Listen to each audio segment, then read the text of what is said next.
యెషయా గ్రంథం 62వ అధ్యాయము 3వ వచనం. నువ్వు యెహోవా చేతిలో భూషణ కిరీటముగాను నీ దేవుని చేతిలో రాజకీయ మకుటముగాను ఉందువు. ప్రార్థించుకున్నా. మహోన్నతుడా, సర్వోన్నతుడా, మహిమోన్నతుడానికి వందనాలు. ఈ దినము ప్రభా మేమందరము నీ సన్నిధిలోకి వచ్చి నీ నోటి వైపుకు చూచుచూ ఉన్నాం. నీ పలుకు మాటల కొరకు ఎదురు చూస్తూ ఉన్నాం. నీ వాక్యము కొరకైన ఆశతో ఆకలితో నీ ఎదుకు వచ్చి ఉన్నాం. ఈ ఉదయకాలము ప్రభా ఆత్మీయ ఆహారం మాకు అనుగ్రహించుము. నీ వాక్యము చేత మమ్మల్ని బలపరచుము, నడిపించుము, స్థిరపరచుము. దేవా, ఆత్మీయ పుష్టి దయచేయము. మాకు నీ ఆత్మ సహాయం మాకు అనుగ్రహించుము. వినిచున్న ప్రతి బిడ్డ యొక్క మనస్సు నీ వాక్యం మీద నుండి చెదిరిపోనీయక దేవా నిన్ను మాత్రమే చూడగల ధన్యత దయచేయమని యేసునామమున వేడుకొనుచున్నాం తండ్రి. దేవుని సన్నిధిలో ఉన్న ప్రియ విశ్వాసులారా, క్రీస్తు యేసు యొక్క దివ్య దీవెన మనలో ప్రతి ఒక్కరికి ప్రభువును అనుగ్రహించును గాక. దేవుని బిడ్డలారా గమనించండి, ఈరోజు ఒక ప్రాముఖ్యమైన అంశాన్ని ధ్యానం చేస్తూ ఉన్నాం. భూషణ కిరీటము. చెప్పండి, భూషణ కిరీటము. దేవుని బిడ్డలారా గమనించండి, దేవుడు మానవులైన వారికి చాలా ప్రాధాన్యత ఇచ్చాడు. దేవుని దృష్టిలో మానవులు చాలా శ్రేష్టమైన వారిగా ఉన్నారు. ఈ లోకములో, ఈ సృష్టిలో ఉన్న అనేకమైన జీవరాశుల కంటే, సృష్టి కంటే కూడా దేవుడు మానవునికి చాలా విలువగా, శ్రేష్టమైన వారిగా దేవుడు ఎంచుతాడు. దేవుని బిడ్డలారా గమనించండి, ఈ జంతువులను కానీ మిగతా సృష్టిని కానీ దేవుడు మానవులతో సమానంగా చూడడు. మానవుడిని దేవుడు చాలా ఘనంగా ఎంచుతాడు. అలాగే దేవుని కూడా మానవుడు అలా ఘనంగా ఎంచాలని కోరుకుంటున్నాడు. మనల్నే దేవుడు జంతువులతో సమానంగా చూడనప్పుడు జంతువుల్ని దేవుళ్ళుగా కొలుస్తున్న లోకం ఇది కదా. దేవుణ్ణే ఇంకా ఆయన స్థాయిని ఇంకా తగ్గించి జంతువులతో, పురుగులతో, పాములతో, వీటితో పోలుస్తూ ఉంటారు. కానీ దేవుడే మనిషిని అలా పోల్చలే. దేవుని బిడ్డలారా గమనించండి, అల్పమైన జీవరాశుల్ని చూచినట్లుగా మానవుని దేవుడు ఎంచలేదు, చూడలేదు. దేవుడు మనిషిని చాలా ఘనంగా ఎంచుతున్నాడు. ఎలాగంటే ఇక్కడ ఒక మాట చెప్తున్నాడు, నీవు యెహోవా చేతిలో భూషణ కిరీటముగాను దేవుని చేతిలో రాజకీయ మకుటముగాను ఉందువు. కాబట్టి చాలా మానవ జీవితాన్ని ఉత్తమంగా, ఉన్నతంగా దేవుడు చూస్తూ ఉన్నాడు. దేవుని బిడ్డలారా గమనించండి, కాబట్టి మానవుడు చాలా ఘనమైన వాడు. చాలా మార్లు కొన్ని విలువైన వస్తువులతో దేవుడు పోల్చాడు. ఉదాహరణకి జ్ఞాని అయిన సొలొమోను అన్నాడు, వివేకము లేని సుందర స్త్రీ పంది ముక్కునున్న బంగారు కమ్మి వంటిది అని.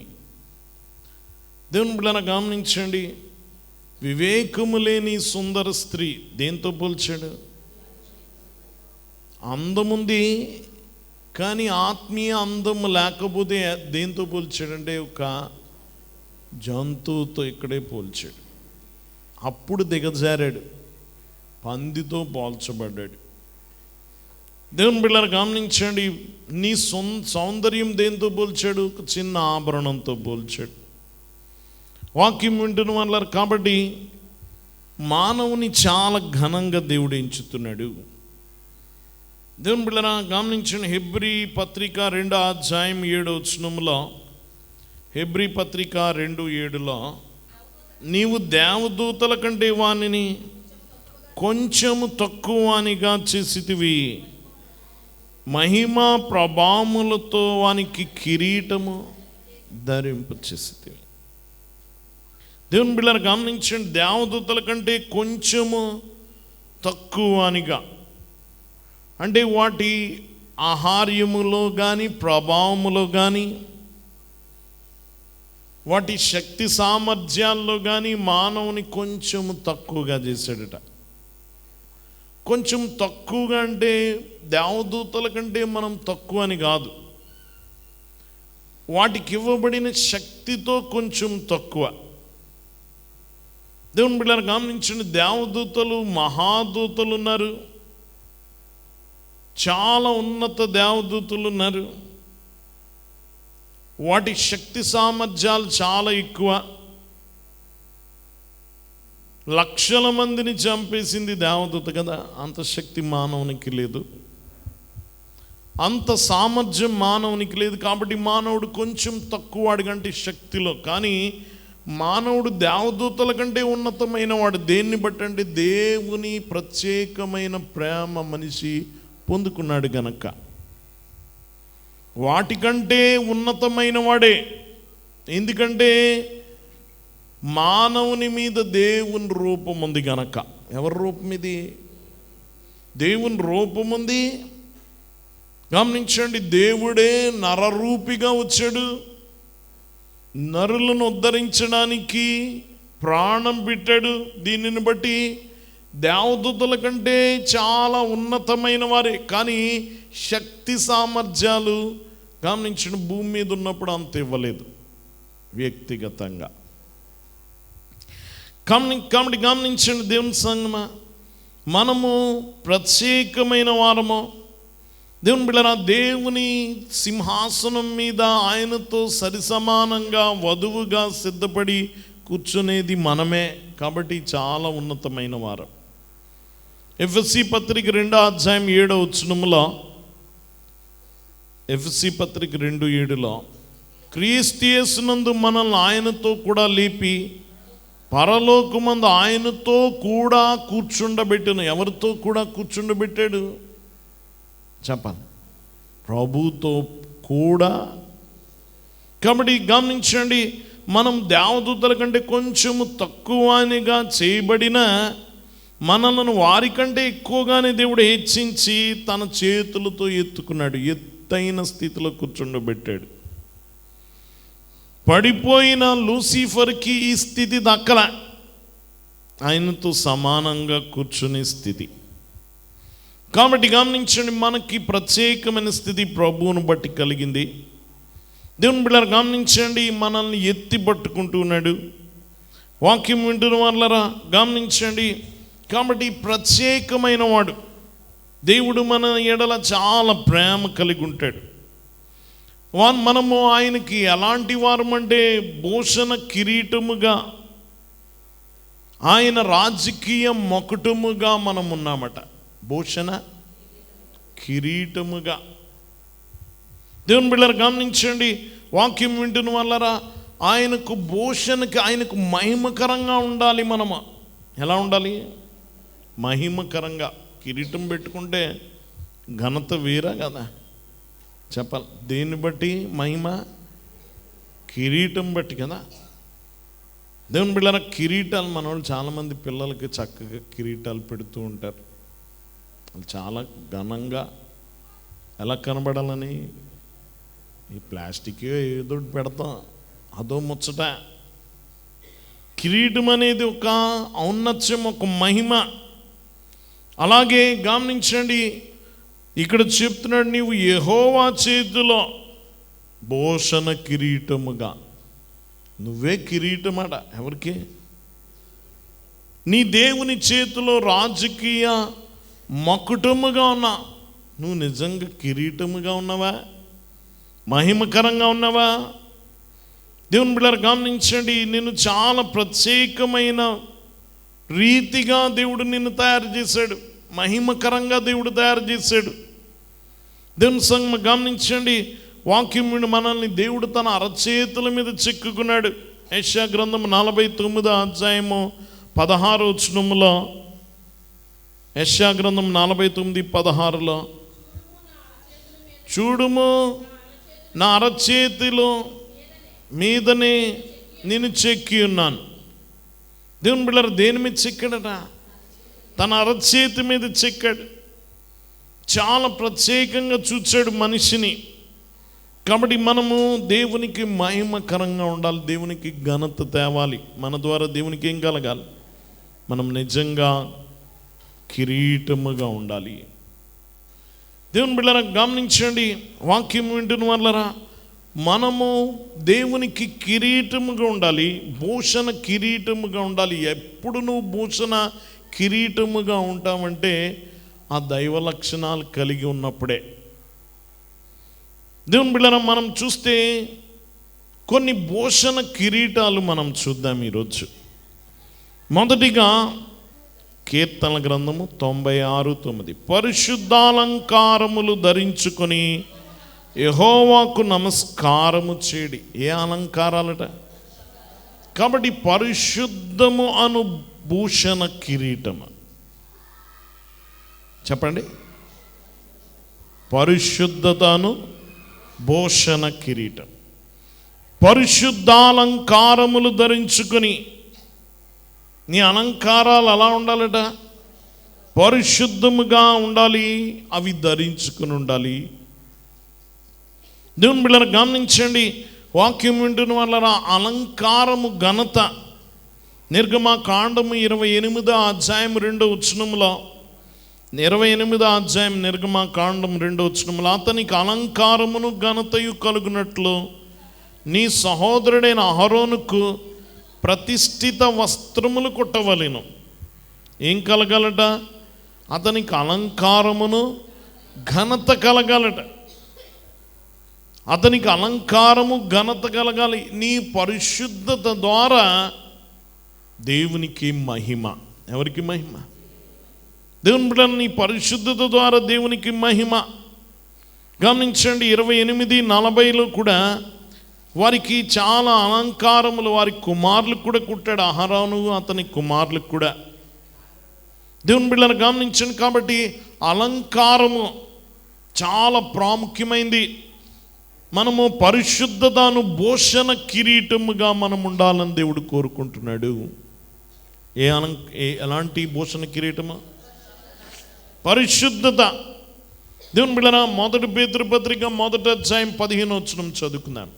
1 పేతురు పత్రిక 1వ అధ్యాయము 15వ వచనం, నేను పరిశుద్ధుడనై ఉన్నాను గనక మీరును పరిశుద్ధులై ఉండుడని రాయబడి ఉన్నది కదా. ఆయన ఏమై ఉన్నాడట? ఆయన పరిశుద్ధుడై ఉన్న ప్రకారం మనం కూడా ఎలా ఉండాలట? పరిశుద్ధులై ఉండాలి. నీ దేవుని పోలి ఉండాలి.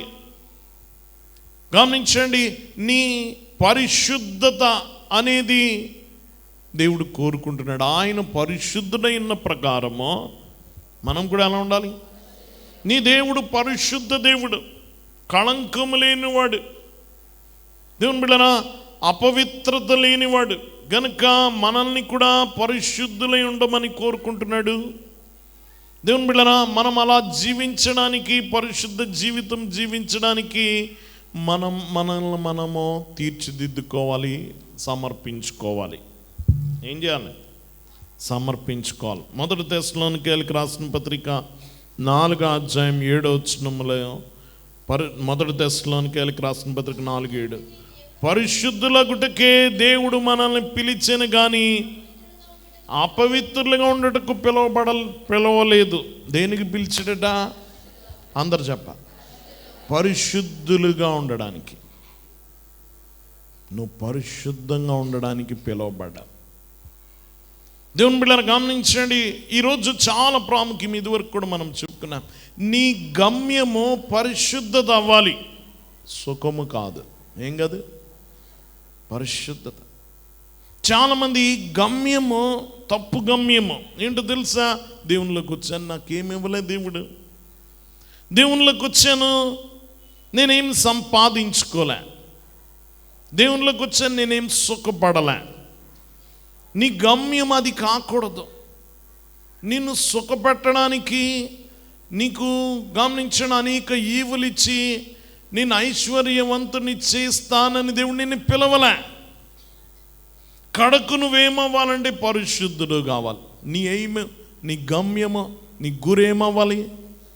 నేను పరిశుద్ధుని అవ్వాలి. అనుదినము, దినదినము నేను పరిశుద్ధతలోకి, సంపూర్ణ పరిశుద్ధతలోకి నేను చేరడమే నా గమ్యముగా దేవునిలో పెట్టుకోవాలి. కానీ నేను ఇంకా సంపాదించాలి, ఇంకా సుఖపడాలి, నేను ఇంకా ఆరోగ్యంగా ఉండాలి, ఇవి కాదు మన గమ్యాలు.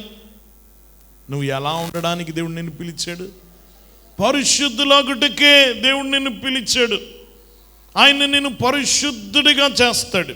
ఆయన ఆత్మ నిన్ను పరిశుద్ధుడిగా చేస్తుంది. ఆయన రక్తము నిన్ను శుద్ధి చేస్తుంది. దేవుని బిడ్డలారా గమనించండి, నీ పరిశుద్ధ ఆత్మతో నువ్వు నింపబడినప్పుడు నువ్వు శుద్ధుడవుతావు. దేవుని బిడ్డలారా అయ్యగారు రాశారు, పరిశుద్ధుని చేసి నీ వరములు దయచేసి నిన్ను శుద్ధీకరిస్తాడు. ఇది దేవుడు చేసే ప్రక్రియ. నీకు నువ్వు కాలేవు పరిశుద్ధుడు. ఎవరు కాలేవు? చాలామంది అంటారు, నేను అన్ని వదిలేసి, నేను అన్ని వ్యసనాలు వదిలేసి అప్పుడు దేవునిలోకి వస్తానంట. అది ఎప్పటికీ జరగని పని. సాతాను అనిపిస్తాడు ఆ మాటలు. ఏమని? నేనండి ఎంత బాగా గొప్పలు చెప్తారు వాళ్ళు. పైగా నేను ఆళకలా కాదండి, వీళ్ళండి దేవునిలోకి వచ్చి అలా పడతా అలా ఉంటారండి.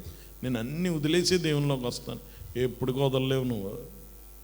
నీకు నువ్వు పరిశుద్ధుడు అయితే ఇంక దేవునితో పనేముందే కదా. ఆయన చెయ్యాలి నేను పరిశుద్ధుడిగా. మనల్ని ఎవరు చేయాలా? ఆయన పరిశుద్ధుడు చేయాలి. ఆయన ఆత్మ నిన్ను శుద్ధుడిగా చేస్తుంది. నిన్ను శుద్ధుడిగా చేయడానికి ఆత్మను అనుగ్రహిస్తాడు. నిన్ను శుద్ధి చేయడానికి తన రక్తంతో కడుగుతాడు. నిన్ను శుద్ధి చేయడానికి వాక్యమని ఉదకము నీ మీద కొమ్మరించబడుతుంది. ఏది? వాక్యమనే నీటితో నిన్ను కడుగుతాడు. యేసు రక్తముతో నీ పాపములు కడిగి పవిత్రునిగా చేస్తాడు.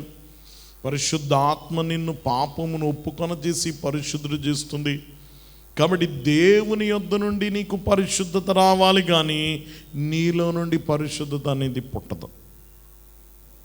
మనల్ని చెడిపేదే మన అంతరంగం. మనల్ని పాడు చేసేది అంతా ఎక్కడి నుంచి వస్తున్నాడే? లోపల నుంచే నేను పాడు చేసేది వస్తుంది.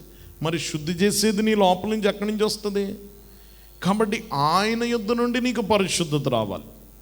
నువ్వు దినదినము నువ్వు దేవుని వాక్యానికి అప్పగించుకుంటూ ఉన్నప్పుడు, దినదినము నీవు దేవుని ఆత్మను కోరుకుంటున్నప్పుడు, దినదినము యేసు రక్తములో నీ పాపములు కడుక్కుంటున్నప్పుడు నువ్వు సంపూర్ణ పరిశుద్ధతలోనికి, అంతకంతకు పరిశుద్ధతలో నువ్వు ముందుకు సాగుతూ ఉంటావు. నీ పరిశుద్ధుడు అయితేనే దేవునికి ఎలాగుంటావు అంటే కిరీటముగా ఉంటావు. భూషణ కిరీటముగా ఉంటావు. దేవుని బిడ్డలారా గమనించండి. కాబట్టి వాక్యం వింటున్న వాళ్ళారా, నీవు దేవునికి కిరీటముగా, పరిశుద్ధమైన అలంకారములు కలిగిన వాడిగా నువ్వు ఉండాలి. శుద్ధి. దేవుని బిడ్డలారా గమనించండి. వాక్యం వింటున్న వాళ్ళారా అయ్యగారు రాశారు, ఇదిగో మానవ శుద్ధి ప్రభుని మదిని ఆకర్షించు. మానవ శుద్ధి ఎవరిని ఆకర్షిస్తుందట? కాబట్టి శుద్ధి కావాలి. నీకు ఏం కావాలి? శుద్ధి కావాలి. నువ్వు అనుదినము శుద్ధీకరింపబడుతూ ఉండాలి. ఎందుకంటే శుద్ధి అనేది ఒక రోజుతో అయిపోయేది కాదు. మనము పరిశుద్ధంగా ఉంటున్నాము. నీట్గా కూర్చున్నారు, మీ రోజు స్నానం చేసి వచ్చారు చక్కగా. గమనించండి, ఈ నీట్నెస్ ఎప్పటికీ ఉండదు. మళ్ళీ రేపు చేయాలా స్నానం. ఇది అనుదిన ప్రక్రియ. ఎప్పటికీ నేను పరిశుద్ధుని అయిపోయాను అనే ఒక రోజు ఏమి ఉండదు. అది నిరంతరము. నువ్వు పనిగట్టుకొని పాపములో దొరలక్కర్లే. ఈరోజు నువ్వు చక్కగా స్నానం చేసి మంచి బట్టలు కట్టుకొని నీట్గా చెప్పులు వేసుకొని వచ్చావు, మ్యాట్ మీద కూర్చున్నావు, లేచి వెళ్ళావు, నీట్గా మంచం మీద కూర్చున్నా, ఎక్కడ దుమ్ములోకి దిగల, మట్టిలో దొరలేదు, శుద్ధిగా ఉన్నా. రేపొద్దున స్నానం చేయవా? అయ్యా నేనేం దుమ్ములో దొరలేదు కదా, నేనేం పొరలేదు కదా, నేను ఇంక శుద్ధి అవ్వాల్సిన పని లేదు అనుకుంటావా? నీకు తెలియకుండానే మీద వచ్చి పడుతూ ఉంటుంది, దుమ్ము మీద పడుతూ ఉంటుంది. దేవుని బిడ్డలారా, పాపము కూడా తెలియని పాపాలు ఎన్నో దురాలోచనలు, గమనించండి, ఎన్నో అపవిత్రమైనవి మన జీవితంలో మన మీద పడుతూ ఉంటాయి. కాబట్టి ఇది నిరంతర ప్రక్రియ.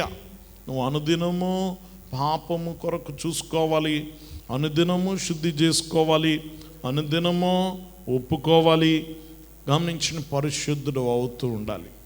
ఇది ఒక మెయింటెనెన్స్ అన్నమాట. పరిశుద్ధంగా నిన్ను నువ్వు మెయింటైన్ చేసుకోవాలి. దేవుని బిడ్డలారా, నీవు చివరి వరకు నీ పరిశుద్ధత కొనసాగించాలి.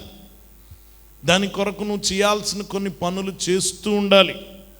దేవుని బిడ్డలారా, కాబట్టి శుద్ధి అవ్వాలి. ఏమవ్వాలి? ఎందుకంటే నువ్వు శుద్ధికుడిగా లేకపోతే దేవుని తన యొద్దకు చేర్చుకోడు. హెబ్రీ పత్రిక 12వ అధ్యాయము 14 వచనం చదువుకుందాం. హెబ్రీ పత్రిక 12:14.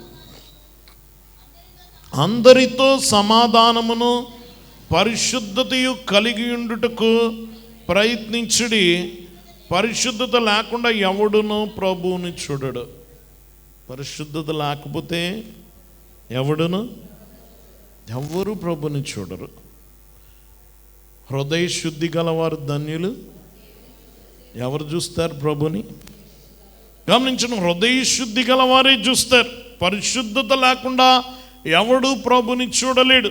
నువ్వు ప్రభుని చూడాలన్న మనసు నీకుంటే నీవు పరిశుద్ధత కలిగి కడ వరకు నడవాలి.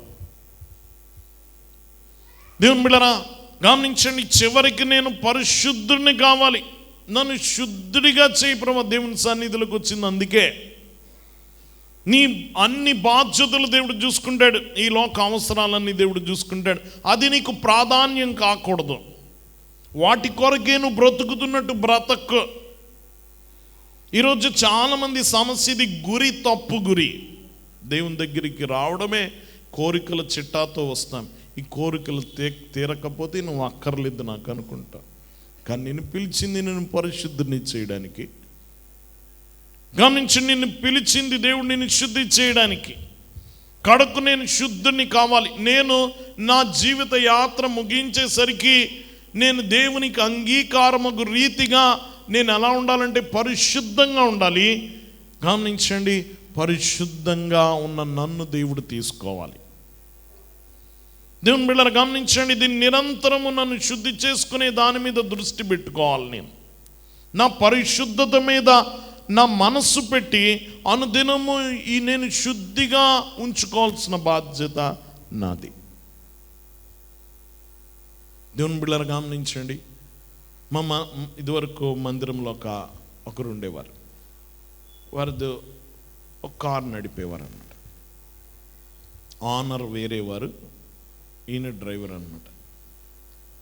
బేరం ఉన్నా లేకపోయినా రోజు మాత్రం చక్కగా క్లీన్గా ఉంచాలని వాడట ఓనర్. ఎలా ఉండాలి? నువ్వు వెళ్ళకపోతే దాన్ని మాత్రం ఎలా మెయింటైన్ చేయాలి? నీట్గా మెయింటైన్ చేయాలి. దేవుని బిడ్డలారా, గమనించండి, వాక్యం వింటున్న దేవుడు కూడా నీ నుంచి అదే కోరుకు. నువ్వు శుద్ధిగా ఉండాలి. శుద్ధిగా ఉంటే నువ్వు ఎక్కడికి వెళ్తావు? పరలోకానికి వెళ్తావు.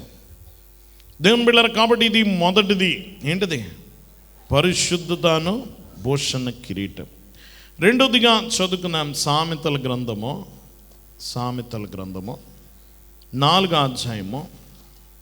సామెతల గ్రంథము 4వ అధ్యాయము 9వ వచనం చదువుకున్నాం. అది నీ తలకు అందమైన మాలిక కట్టును, ప్రకాశమానమైన కిరీటము నీకు దయచేను. అది అంటే ఏంటి?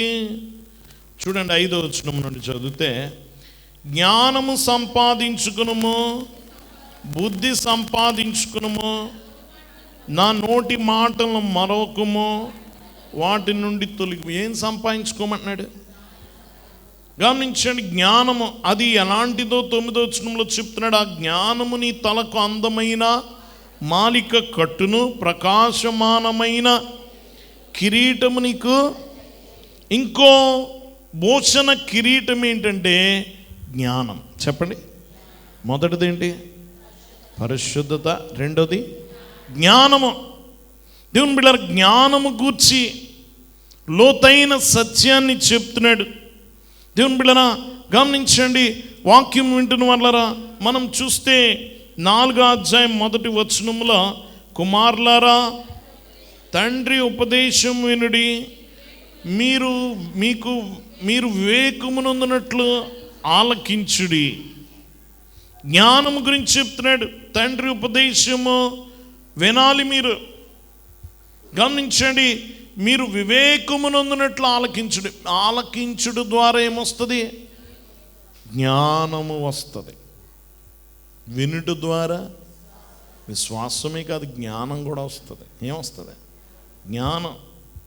దేవుని బిడ్డలను కాబట్టి గమనించండి, ఇక్కడ చక్కని మాటలు చెప్తున్నాడు. 5వ వచనంలో చూస్తే, జ్ఞానము సంపాదించుకునము, బుద్ధి సంపాదించుకునము, నా నోటి మాటలను మరవకుము, వాటి నుండి తొలగకుము. జ్ఞానం సంపాదించాలన్నా, బుద్ధి సంపాదించాలన్నా ఎవరి నోటి మాటల వల్ల? మనుష్యుల జ్ఞానము కాదు ఇది, దేవుని జ్ఞానం. దేవుని నోట నుండి వచ్చే మాటలు, వాటి నుండి తొలగిపోకుడి.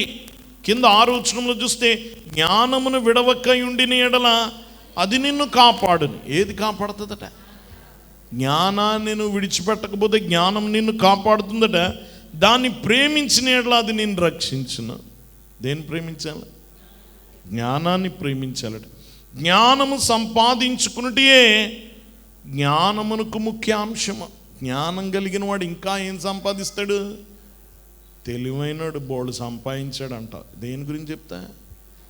జ్ఞానం గురించి చెప్తావా? డబ్బుల గురించి చెప్తా.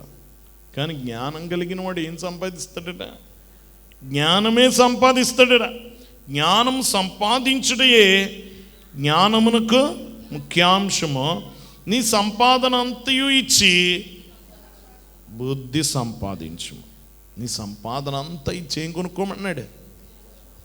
గమనించండి, ఈరోజు చాలామంది ఆస్తులు అమ్మైనా పిల్లల్ని చదివించుకుంటారు. ఎందుకు? ఏది ముఖ్యమని? జ్ఞానం ముఖ్యం. దేవుని బిడ్డలారా, దాన్ని గొప్ప చేసిన ఎడల అది నిన్ను హెచ్చించును, దాన్ని కౌగిలించిన ఎడల అది నీకు ఘనత తెచ్చును. దేన్ని? జ్ఞానమున. దేవుని బిడ్డలారా, అది నీ తలకు అందమైన మాలిక కట్టును, ప్రకాశమానమైన కిరీటం నీకు. జ్ఞానం వలన వస్తుంది కిరీటం. దేవుని బిడ్డలారా గమనించండి, జ్ఞానము చాలా గొప్పది. ఈ జ్ఞానము ఎవరికి లభిస్తుందంటే అందరికీ లభించదు. జ్ఞానము సంపాదించుకోవడానికి ఏం చేయాలంటే, 1వ అధ్యాయం 7వ వచనములో, సామెతల గ్రంథం 1:7లో, యెహోవా యందు భయభక్తులు కలిగి ఉండట తెలివికి మూలము, మూర్ఖుల జ్ఞానము ఉపదేశమును తిరస్కరించుదురు. మూర్ఖులు జ్ఞానమును, జాగ్రత్త గమనించండి, మూర్ఖులు జ్ఞానాన్ని ఉపదేశాన్ని తిరస్కరిస్తారట. కానీ యెహోవా యందు భయభక్తులు కలిగి ఉండుటే దేనికి మూలం? దేవుని యందు భయభక్తులు కలిగిన వాడికి ఇస్తాడు జ్ఞానం. వారికి లభిస్తుంది జ్ఞానం. దేవుని బిడ్డలారా కాబట్టి జ్ఞానం చాలా గొప్పది. జ్ఞానము దేవుని దగ్గరే దొరుకుతుంది. ఆయన యందు భయభక్తులు కలిగిన వారి యొక్క సొత్తు జ్ఞానం. యాకోబు 1:5లో కూడా చెప్తాడు. యాకోబు పత్రిక 1:5లో, మీలో ఎవరికైనా జ్ఞానము కొదువుగా ఉన్న ఎడల అతడు దేవుని అడగవలన, అప్పుడు అది అతనికి అనుగ్రహం. ఎవరిని అడిగితే వస్తుంది? దేవుని అడగ. జ్ఞానము ఏ కిరీటం? అయ్యగారు రాశారు, తెలివిని కలిగించు నన్ను. ఎవరు కలిగించే తెలివిదే? లోకములో ఉన్న తెలివి కూడా దేవుని దగ్గర నుంచి వచ్చింది. వీళ్ళు సొంతంగా. జ్ఞానము ఎవరి సొత్తు? దేవుని సొత్తు. దేవుడు ఇవ్వాలి. యూదులైన వారికి అంత తెలివి ఉంది, అంత జ్ఞానం ఉంది. మనందరికీ తెలుసు. ప్రపంచం అంతా ఏది కనిపెట్టినా వాళ్ళే. గమనించండి, చాలా వస్తువులు క్రైస్తవ దేశాలే కనిపెట్టాయి. అయ్యగారు రాశారు ఒక కీర్తనలో, క్రైస్తవ దేశాల పనులే అయ్యో వాళ్ళకంత తెలివి ఇంత జ్ఞానము కలిగి ఉన్నారు, వాళ్ళకెందుకు ఉంది మనకెందుకు లేదంటే మనం మొక్కిందేమో విగ్రహాలకే, అవి మనకేమిచ్చాయంటే మన మనసుల్ని మొద్దుబార చేసాయి, ముద్దోళ్ళని చేసాయి, మనల్ని ఏం చేసాయి, దేనికి మృక్కి మనం ముద్దోళ్ళమైపోయా, జ్ఞానం ఇవ్వని వ్యర్థ విగ్రహాలకి మృక్కి మన దేశంలో ఏమీ కనిపెట్టలే. ఏం కనిపెట్టమా, కనిపెట్టిని వాడుకున్నాం అంతేనా, నిజమా కదా. అయ్యో మన దేశాన్ని ఏంటంటే అలా తీసి పడేస్తారు. మన దేశం గొప్పదే, ఏ దేశమైనా గొప్పదే, అదంతా దేవుడు సృష్టించింది, ఎవరి సొత్తు కాదు, నీది కాదు, ఇంకెవరిదో కాదు, దేవుని సొత్తు. ఎవరిది? కాకపోతే దేవుని విడిచిపెట్టి వ్యర్థ విగ్రహాలను పూజించిన వాడికి దేవుడు ఏమివ్వడు, జ్ఞానం ఎక్కడి నుంచి వస్తుంది? నిజ దేవుణ్ణి కలిగిన జనాంగానికి ఏముంది? జ్ఞానం ఉంది. నిజ దేవుణ్ణి ఆరాధిస్తున్న క్రైస్తవ దేశాలు చాలా వస్తువులు కనిపెట్టాయి కదా, వస్తువులు కనిపెట్టేలేవా? మనం వాడుతున్న ఫోన్లు కానీ గమనించండి, వాక్యం వింటున్న వాళ్ళ చాలా సోషల్ మీడియాలో మనం చూస్తే ఎక్కువ క్రైస్తవులకు విరోధంగా ప్రచారం చేస్తున్నారు. ప్రచారం చేస్తున్న ప్రతి వాడు ఎవరి వస్తువులు వాడుకొని ప్రచారం చేస్తున్నాడు? క్రైస్తవ దేశాలు కనిపెట్టి. అవునా కదా? జాగ్రత్తగా గమనించండి, వాక్యం వింటున్న వాళ్ళరా జాగ్రత్తగా గమనించండి. ఒక ఆయన చెప్తున్నాడు చక్కగా, ఓ ఛానల్లో, ఒక ఫోన్లో చెప్తున్నాడు లైవ్లో, ఇవన్నీ మనయే, వీళ్ళు ఏం కనిపెట్టలేదు, ఇక్కడి నుంచి అన్నీ మనం కనిపెట్టినాయే, ఈ అసలు వాడకూడదు మనం అంటున్నాడు, కానీ ఫోన్ వాడేస్తున్నాడు. అక్కడ దేంట్లో చెప్తున్నాడు? అదంతా ఫోన్లో చెప్తున్నాడు. దేవుని బిడ్డలు గమనించండి, ఈరోజు ఇది చాలా ప్రాముఖ్యమైనది. నీ బిడ్డలు జ్ఞానము కలిగిన వారు అవ్వాలంటే జ్ఞానము లేని, కదల్లేని విగ్రహాల దగ్గరికి తీసుకెళ్ళక. ప్రభు చెప్పాడు, ఇదిగో అవి చూడవు, వినవు, మాట్లాడవు, కథలో ఆలోచించవు, తెలివి లేదు, జీవము లేదు, వాటిని పూజించువారు వాటి వంటి వారే అన్నాడు. వాటిని పూజించేవాళ్ళు కూడా వాటి వంటి వారు అయిపోతారు. ముద్దుగా, కదల్లేని వాడిగా, వినలేని వాడిగా, ఆలోచించలేని విగ్రహంలాగా, దేవుని బిడ్డల వ్యర్థ విగ్రహాలలాగా నువ్వు మారిపోతావు. జాగ్రత్త.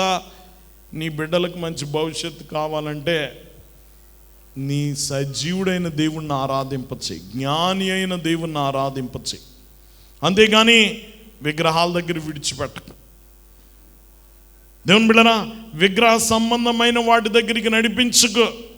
యెహోవా యందు భయభక్తులు కలిగి ఉండుట జ్ఞానమునకు.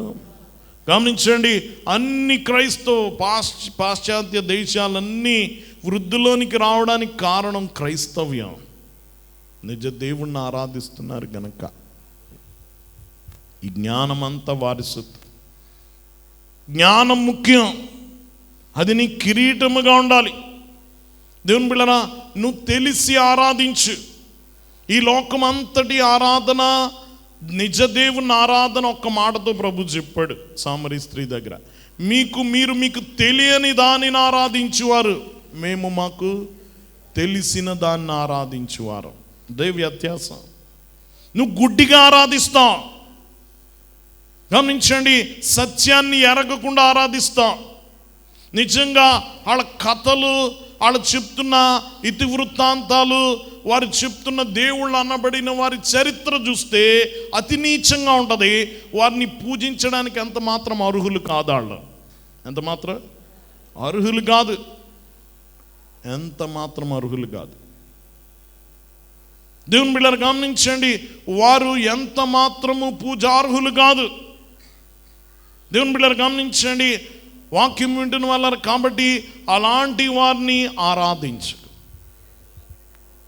దేవుని బిడ్డల జ్ఞానము కలిగి నీ తెలివితో ఆలోచించాలి, సత్యాన్ని గ్రహించాలి.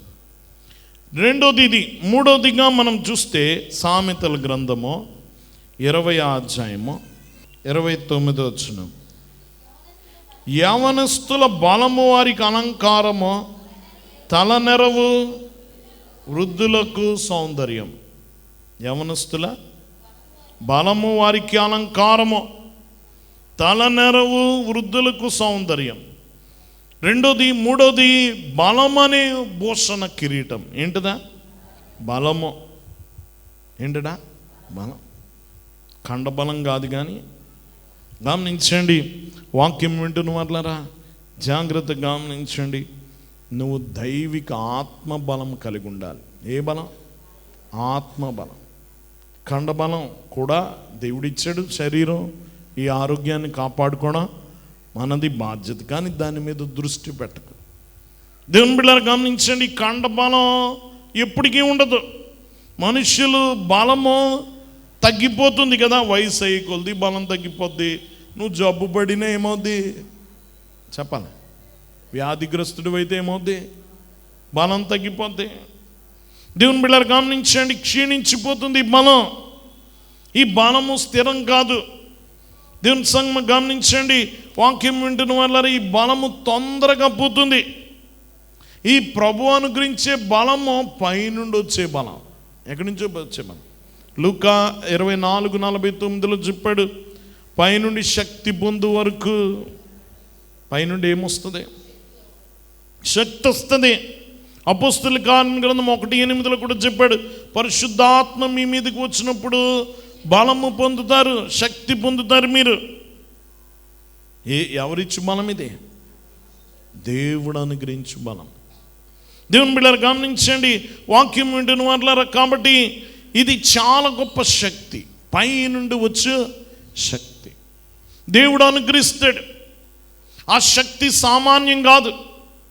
మీరు గమనించండి, దేవుని నుండి వచ్చే శక్తి నీకుంటే నీకు పునరుత్థాన బలం కూడా కలిగి ఉంటావు.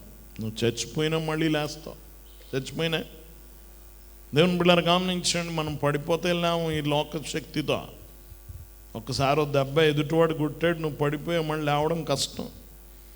కానీ నువ్వు చనిపోయినా తిరిగి లేస్తావు.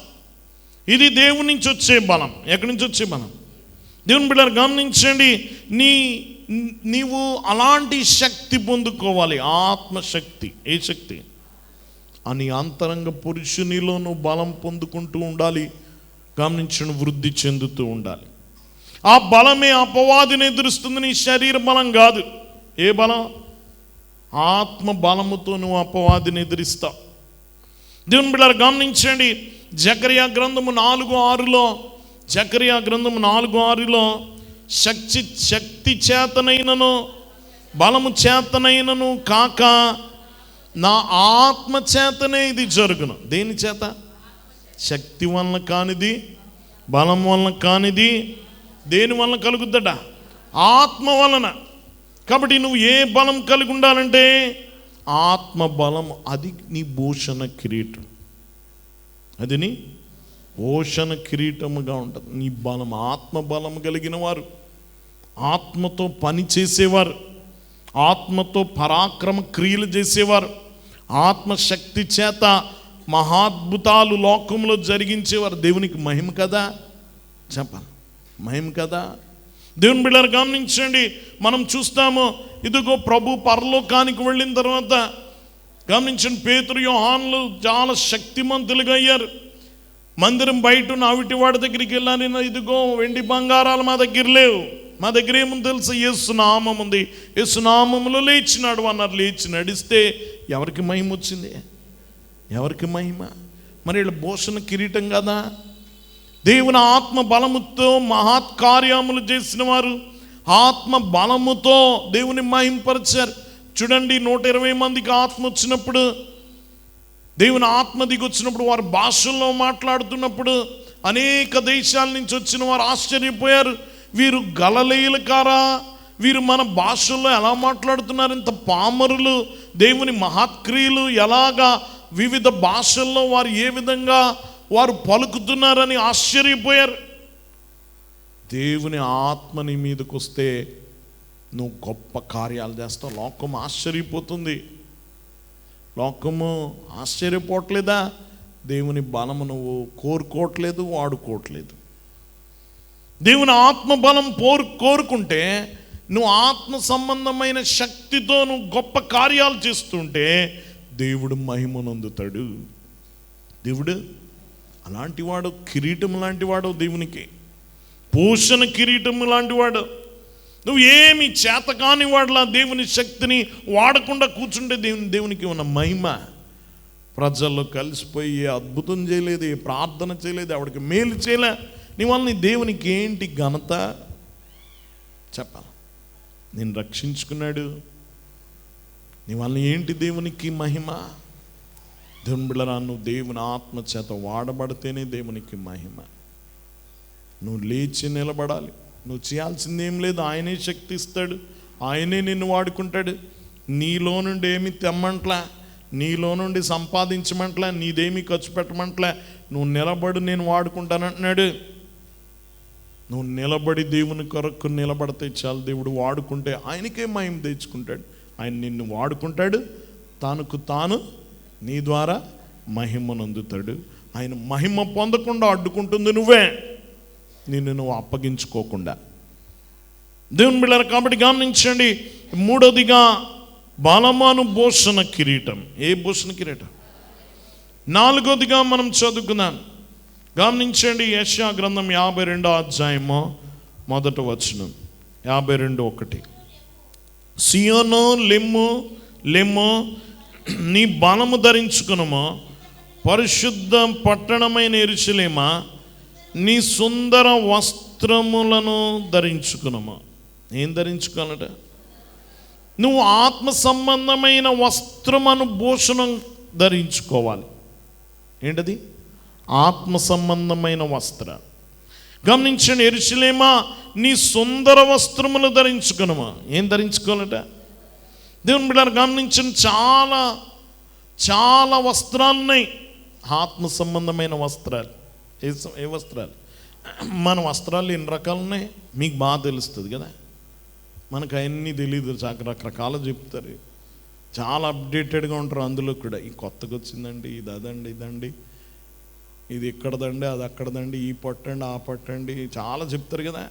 ఎన్ని ఉంటాయి? కొన్ని వేల వెరైటీలు ఉంటాయేమో కదా. చెప్పాలి. దేవుని బిడ్డలారా, గమనించి నీ ఆత్మవస్త్రాలు కూడా అలా ఉంటాయి, చాలా వివిధ వర్ణాలుగా ఉంటాయి. నీ దృష్టి ఇట్ల మీద ఉంటే దాని మీదకి వెళ్దాం. దేని మీదకి? శరీర వస్త్రాల మీద ఉంటే ఆత్మవస్త్రాల మీదకి వాళ్ళది. ఆత్మవస్త్రాల మీద ఉన్నవాడికి శరీర వస్త్రాల మీద ఏం కట్టుకుంటున్నాడు అనే దాని మీద పెద్దగా దృష్టి పెట్టడు. ఆత్మవస్త్రానికి ప్రాధాన్యం ఇచ్చినవాడు దేనికి ఇవ్వడు? శరీర వస్త్రాల కొరకు ప్రాధాన్యం ఇవ్వడు. దేవుని బిడ్డలారా, చాలామంది మనం దేనికి పరిమితమైపోయా? శరీర వస్త్రాలు. గమనించండి, ఈ వస్త్రం ఆ వస్త్రం చాలా ఆశపడుతూ ఉంటారు. దేవుని బిడ్డలారా, ఇది నీ శరీరానికి మహిమేమో, ఆత్మకు మహిమ కాదు. దేవుని బిడ్డలారా, ఆత్మకు మహిమ ఆత్మ వస్త్రాలే. ఏ వస్త్రాలు? మీరు బైబిల్ గ్రంథంలో చాలా వస్త్రాలు ఉంటాయండి. యెషయా గ్రంథం 61:10 శృంగారమైన పాగాను ధరించుకొని పెండ్లి కుమారుని రీతిగాను ఆభరణముతో అలంకరించుకొని పెండ్లి కుమార్తె రీతిగా ఆయన రక్షణ వస్త్రమును ధరింప. ఏం వస్త్రం అంటే ఇది మీకు ఇక్కడ బట్టల షాపులో దొరుకుద్దా? చెప్పాలి. ఆయన ధరింపజేయాలి. ఎవరు ధరింపజేయాలి? రక్షణ వస్త్రం. మనం ఇప్పటికే ఏం కప్పుకున్నా మనందరికేముంది? మన బీరువాలో ఉంది, మన మీద ఉంది ఈ వస్త్రం. ఈ వస్త్రం రక్షణ వస్త్రం. దేవుని బిడ్డలారా, గమనించండి. 149వ కీర్తన 4వ వచనంలో ఆయన దీనులను రక్షణతో అలంకరించును అని ఉంది. దేంతో? రక్షణతో. యెషయా 61:3 సియోనులో ఉల్లాస వస్త్రము ధరింపజేయుచున్నాడు. ఏం వస్త్రం అట? ఉల్లాస వస్త్రం. గమనించండి, చాలా వస్త్రాలు ఉన్నాయి. స్తుతి వస్త్రాలు, రక్షణ వస్త్రాలు, ఉల్లాస వస్త్రాలు ఉన్నాయి లేవా? గమనించండి. నీతి వస్త్రము. దేవుని బిడ్డలారా, గమనించండి. పెండ్లి వస్త్రము, సన్న నార బట్టలు, పరిశుద్ధమైన వస్త్రాలు. ఏం వస్త్రాలు? స్తుతి వస్త్రము, ఉల్లాస వస్త్రము. దేవుని బిడ్డలు గమనించండి, సన్ననార బట్టలు ఆమె నీతి క్రియలు, నీతి వస్త్రము. దేవుని బిడ్డలు గమనించండి, వాక్యం వింటున్న వాళ్ళరా గమనించండి. ఇదిగో బంగారు వస్త్రాలు అంటాడు కీర్తన 45:13. అంతఃపురములో నుండి రాజకుమార్తె కేవలము మహిమ గలది, ఆమె వస్త్రం బంగారు విలువైన వస్త్రాలు. ఏం వస్త్రాలు? గమనించండి, విచిత్రమైన వస్త్రాలు. దేవుని బిడ్డలు గమనించండి, 45:14 మనం చూస్తాం కీర్తనల గ్రంథము. విచిత్రమైన పని గల ఈ వస్త్రములను ధరించుకొని రాజునొద్దకు ఆమె తీసుకొని రాబడుచున్నది. అన్నీ ఏంటి? ఏ వస్త్రాలు ఇవి? ఆత్మ సంబంధమైన వస్త్రాలు. ఇది కూడా ధరించుకోవాలి. ఇంకా మనం చూస్తే 1 పేతురు పత్రిక 3వ అధ్యాయం 3-4 వచనాలు చదువుకుందాం చివరిగా.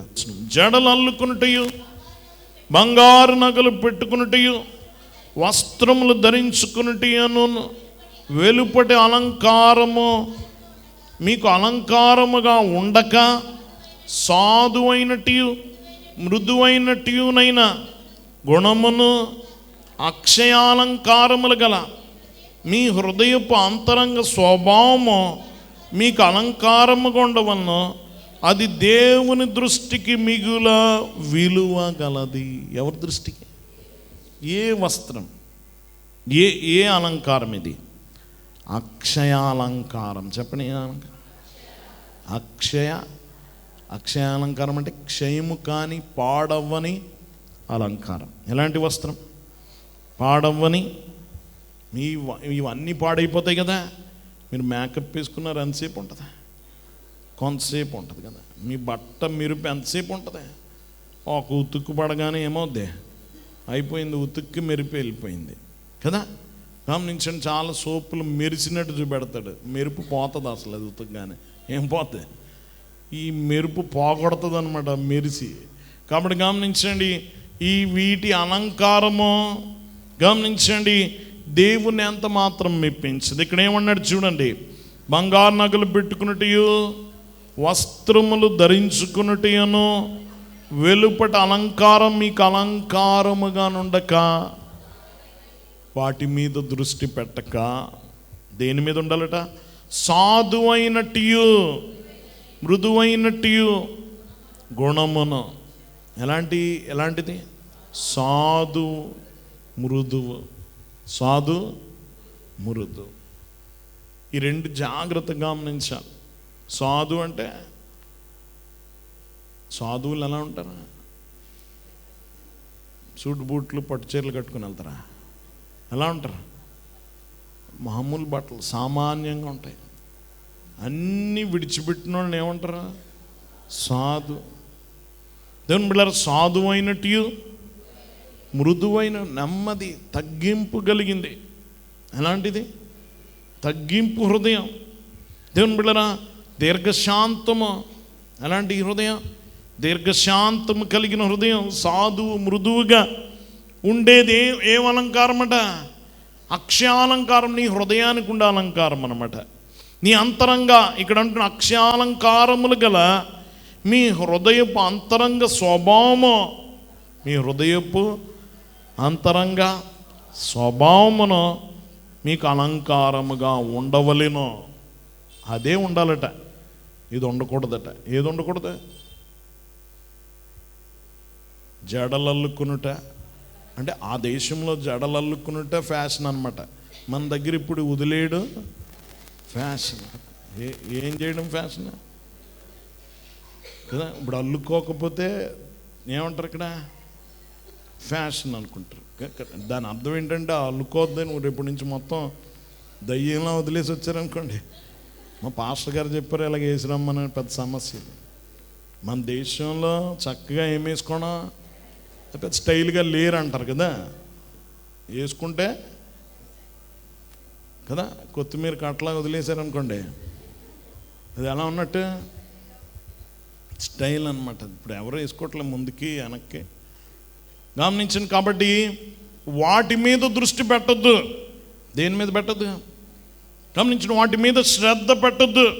మన బిడ్డలకు కూడా నేర్పించకూడదు వాటి మీదకి వెళ్ళకుండా కదా. మన ముచ్చట్లన్నీ వాళ్ళ మీద తీర్చేసుకుంటూ ఉంటాం. కాబట్టి గమనించిన ఏం చేయకూడదు, వాళ్ళకు కూడా చిన్నప్పటి నుంచి దేని మీదకి వెళ్ళిన వాళ్ళ అంతరంగ స్వభావం, అంతరంగ అలంకరణ, అంతరంగ లక్షణాలతో అలంకరించాలి. దేంతో అలంకరించాలి? అంతరంగ లక్షణాలతో. దేవుని బిడ్డలు గమనించండి, చక్కని అంతరంగ వస్త్రము, అంతరంగ అలంకారము ఉండాలి. ఈ స్వభావం తగ్గింపు, విధేయత, మర్యాదగా ప్రవర్తించుట, ప్రేమించుట, క్షమించుట, దైవ లక్షణాలన్నీ కలిగి ఉండుట, అది గొప్ప అలంకారం. దాన్ని ప్రేమించాలి, దాన్ని కోరాలి, దాన్ని చూపించాలి మనలో కూడా కదా. ఎలియాజరు ఏం కోరుకున్నాడు? నా ముందు ఎవరు అందంగా కనబడితే వాళ్ళని తీసుకుపోతాను అనలా. ఏమన్నాడు? నాకు, నా ఒంటెలకు అన్నిటికి ఏ స్త్రీ నీళ్లు పెడుతుందో గమనించండి. ఆయన ప్రమాణం చూడండి, దేన్ని బట్టి ఎంచుకుంటాడట? ఎవరైతే నేను అడిగిన వెంటనే స్వార్థంగా కాక నిస్వార్థంగా పరిగెత్తుకొని ఎవరైతే నీళ్లు పెడతారో, చురుకుగా ఎవరు పని చేస్తారో గమనించండి, నిస్వార్థంగా ఎవరు పని చేస్తారో వారే నా యజమానుని కుమారునికి అంత నీళ్లు మోయించేసి అక్కడ నీళ్లు మోయించడానికి తీసుకెళ్తున్నాడా? ఏమవుద్ది అక్కడ? రాణి కింద అయిపోద్ది ఆవిడ. ఏమవుద్ది? రేపు నీళ్లు మోయడానికి తీసుకెళ్తున్నాడా? అక్కడ మోయాల్సిన పని లేదు. ఆయన ఇంట్లో పుట్టిన 300 మంది పనోళ్ళు ఉన్నప్పుడు ఈవిడికి ఎందుకు మోయాలి? అది ఎందుకు తీసుకున్నాడంటే దాన్ని బట్టే ఈమె అంత చురుకుగా, అంత తగ్గింపుగా ఉన్నదే యజమాని దేవుని దృష్టిని, దేవుని యొక్క గమనించండి, దేవుని దృష్టిలో ఉన్న కుమార్తె అనుకున్నాడు అంతే. అలాంటి స్వభావం ఉన్న అమ్మాయే నా దేవునికి నచ్చుద్ది, మాకు నచ్చుద్ది అనుకున్నాడు. మనం దేనికి పడిపోతున్నా చెప్ప? రంగుకి, ఫ్యాషన్కి, డబ్బులకి, వీటికి పడిపోతున్నా కదా. చాలామందికి అదే సమస్య. ముందు వెళ్ళినప్పుడు చూసుకునేటప్పుడు రంగులు, డబ్బులు చూసుకుంటారు. మంచిది కాదండి, చాలా గడ్డుదండి అంటారు. తర్వాత నువ్వు అది చూసుకోలేదు కదా, వెళ్ళినప్పుడు ఏం చూడలే, అది అసలు పట్టించుకోలే. ఆ డబ్బు, రంగు, అందం కనబడేటికి ఏమనలేదు నీకు. అసలు క్యారెక్టరు, స్వభావం అనేది అసలు నువ్వు వాకబే చేయలేదు. కాబట్టి గమనించిన, అది కోరినప్పుడు అది రాలేదని ఎందుకు అడుగుతా? నువ్వు కోరుకుంది వచ్చింది కదా. ఏది? కట్నం వచ్చింది, ఇంకేమొచ్చింది? అందం వచ్చింది. సరిపోదా? తర్వాత అర్థం అవుద్ది మనకి ఇది కాదు ముఖ్యం. ఏది ముఖ్యం? అసలు కాపురం చేయాల్సింది అందంతో, డబ్బుతో కాదు, దేంతో? స్వభావంతో అని ఇప్పుడు అర్థం అవుద్ది. ఆ బుద్ధి ముందే ఉంటే దాన్నే వెతుకుతాం కదా. కాబట్టి గమనించిన, మనం అది కూడా సంపాదించుకోవాలి. ఏది? అక్షయాలంకారము. ఏది? అక్షయాలంకారం. దేవుని బిడ్డలారా, బయట అలంకారాలన్నీ మాయమైపోతాయి కదా. ఆ ఫోటో అవగానే, ఇంటికి వెళ్ళగానే మామూలు రూపం వచ్చేద్ది కదా.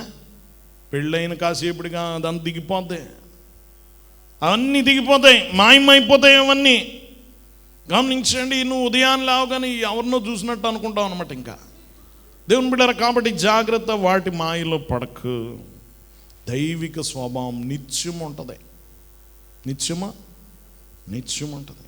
మన అందం తరిగిపోద్ది, బిడ్డలు కనగానే తరిగిపోవచ్చు, అనారోగ్యం వస్తే తరిగిపోవచ్చు, వయసు అయ్యే కొలది తరిగిపోతుంది. కానీ తరగనిది నిత్యం ఉండే అలంకారం, క్షయము కాని అలంకారం.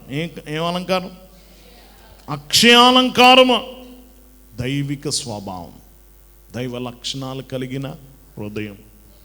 దేవుని బిడ్డలారా, వీటితో అలంకరింపబడు, అది దేవుని దృష్టికి మిగుల విలువ కలది. ఎంత చక్కగా చెప్పాడు. అది దేవుని దృష్టికి, దేవుని దృష్టికి విలువగా ఉండాలనుకుంటే అవి ధరించుకో. ఈ పండక్కి బట్టలు కొనుక్కున్నారా? ఈ బట్టలు కూడా కొనుక్కోండి. ముఖ్యం ఏమి? అక్షయాలంకారాలు, చక్కని స్వభావాలు, దైవిక లక్షణాలు. తగ్గింపు, మృదువైన స్వభావం. ఎలాంటి స్వభావం? మృదువుగా, మెత్తగా. నీ దగ్గరికి వెళ్తే గులాబీ రేకులా ఉండాలన్నమాట. కింద ఉన్న ముళ్ళలాగా ఉండకూడదు. ఎలా ఉండకూడదు? ముళ్ళులాగా గుచ్చుకోకూడదు. నీ దగ్గరికి వెళ్తే ఎలా ఉండాలి? చక్కగా నీ మాట మృదువుగా ఉండాలి కదా. నీ ఆతిథ్యం మృదువుగా ఉండాలి. గమనించండి, సాధువై ఉన్నట్టు. ఎలాంటిది? తగ్గింపు కలిగి, గర్వపు మాటలు కాక చాలా సాధువైనట్టు స్వభావం ధరించుకో. కాబట్టి ఇది భూషణ కిరీటం. దేవునికి ఎలా ఉంటే చెప్పాలి. దేవుని బిడ్డలు గమనించండి, దేవునికి భూషణ కిరీటము ఈ మృదువైన సాధుత్వము కలిగిన వస్త్రాలు, తగ్గింపు కలిగిన నీ ఆత్మీయ అలంకారమే కానీ బయట అలంకారం కాదు. బయట అలంకారం దేవునికి చాలా వెగటగా ఉంటుంది అన్నమాట. ఎలా ఉంటుంది దేవునికి? నువ్వు గమనించి, నువ్వు గుడికి వచ్చా, ఎంత అచ్చు బంగారం అచ్చు మెడలు వేసుకొని, లిప్స్టిక్లు వేసుకొని, గమనించి ఇవన్నీ పెట్టుకొని వస్తే లోకంలో ఏమంటారా? ఎలా తయారైందంటారా? మొర్లా తయారైందంటారు. దయ్యమా పేరు. దేంతో పోల్చారా? దేవుని లక్షణాలు కాదు ఇవి. కాబట్టి గమనించండి, నువ్వు దేవుని సాన్నిధిలో ఉన్నప్పుడు దేవునికి మహిమకరంగా ఉండాలి. దేవునికి ఎలా ఉండాలి? దేవునికి మహిమ తేవాలి. నీ తగ్గింపు, సాధువైన నీ జీవితము, ఇదే దేవునికి మహిమ.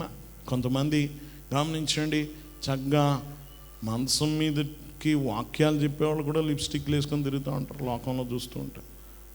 ఎంత అచ్చు బంగారాలు వేసుకొని తిరుగుతుంటే మరి దేవునికి మహిమకరమా? అలా చెప్పాలి. దేవుని బిడ్డలు అలాంటి వారు మహిమకరం కాదు. మనము అక్షయాలంకారము కలిగిన వారముగా ఉండాలి.